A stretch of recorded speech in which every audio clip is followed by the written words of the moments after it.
Welcome to the Wheel Scene YouTube channel. Today we're going to be talking about the Them Skates Street Frame.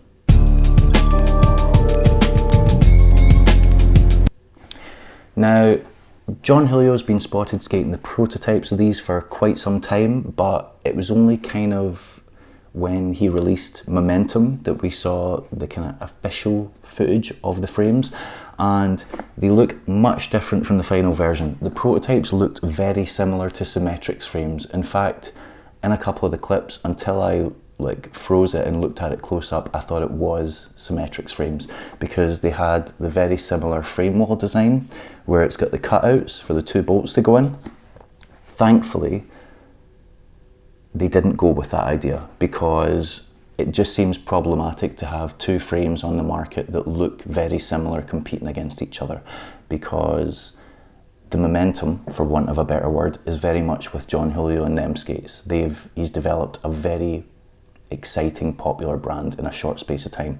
So if the Them Skates frame goes up against the Symmetrix frame, it kind of seems like the Symmetrix frame might lose out, which would be a shame considering it seems they borrowed so heavily from their aesthetic. But Them released a promo for the final version of the flat frame, which was designed by Kyle Sola and John Julio, and it looks much different, which I'm very thankful about because, yeah, that would just have been a shame. In it, they talk about utilising the bolt that only fastens on one side, so you only need one Allen key, very similar to ground control frames and many free skate frames, which is just a sensible frame feature.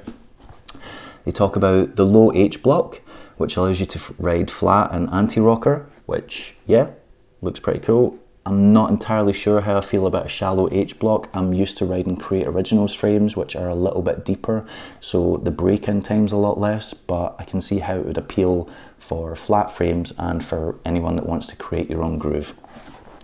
They also have strong reinforced frame walls in between each wheel, which is cool because it gives the frame more support and should make it sound like duller or just more muted. And it's also allowing you to put your Allen key in between each wheel, so you don't actually have to take any out to change it. Great. And yeah, according to the promo, it says that you can fit up to 58mm flat. Now, these come stock with 56mm flat, but I've actually found that you can fit bigger wheels in there. So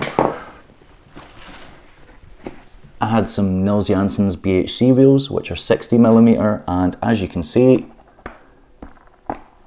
they fit fine and all the wheels roll. You might get a little bit more wheel bite, but I could imagine you could probably still happily skate these fairly easily.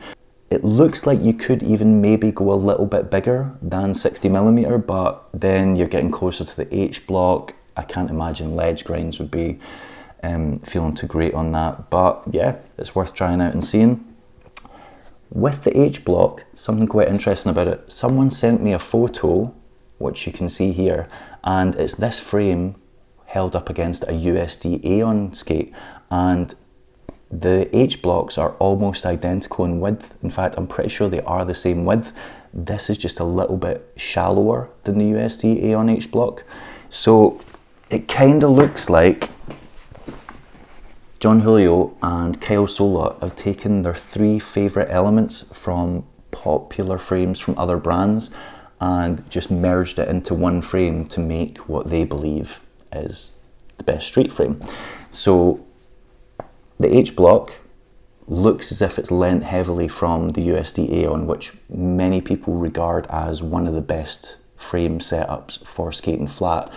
I think people's frustration is just that because the USD Aeon is one piece, you can't buy the frame separately. And it looks like they've also taken ground control's one-sided bolt idea, although it's not exclusive to ground control because other people use it. It's just ground control are quite famous for it in the aggressive market.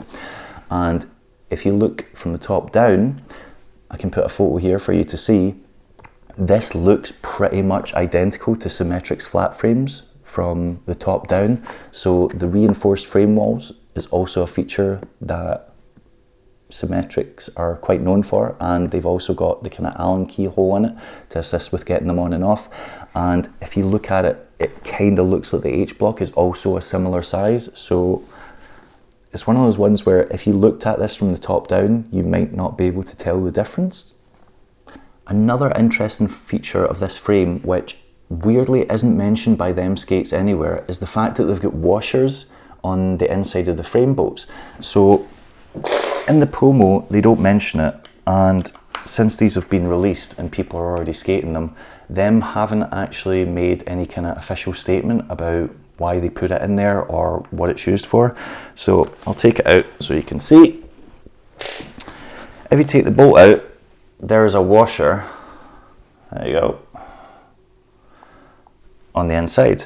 Now, when you put the bolt in, it means that the bolt sits flush with the frame, which I kind of see as a negative. I'm not really a fan of that because I want the plastic to protect the bolt. I don't want the scraping sound. I don't want it to catch on, you know, things like rough ledges. Some people online have commented that they believe this is to offer a true grind feel or a realistic grind feel where you're grinding coping and rails and it'll give you that aluminium sound, kind of like solar frames. And apparently this feature already exists on Wish frames, but I've never skated Wish frames, so I don't know. I thought one workaround would be to put the washer on the inside, and that way it doesn't affect the grinding surface. But if you're doing negatives, it will catch on this side because the bolt then sits flush here. I thought a way around that would be just removing the washer entirely, but when I did that, I noticed that the wheel shakes a little bit inside the frame, which would make it less steady on the roll, would affect performance, and it's probably likely to make it quite noisy as well, which I just want my skates to be as silent as possible. So the compromise I made was just keeping the washer on the inside.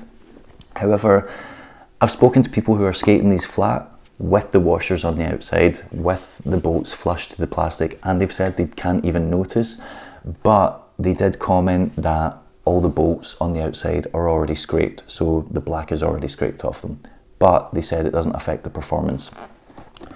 Everyone I've spoken to so far that's skating these is skating them flat and they're swearing by them. They're saying they're loving the experience, think it's a great frame, it performs well.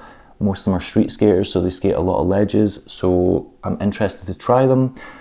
I'm not going to try them with these wheels because although they look cool, I'm just not really a fan of flat profile wheels. I'm going to get some round 56s and try them flat. I'm also going to try them with the round 60mm Nils Janssen wheels and try them anti-rocker and just see what the pluses and benefits are.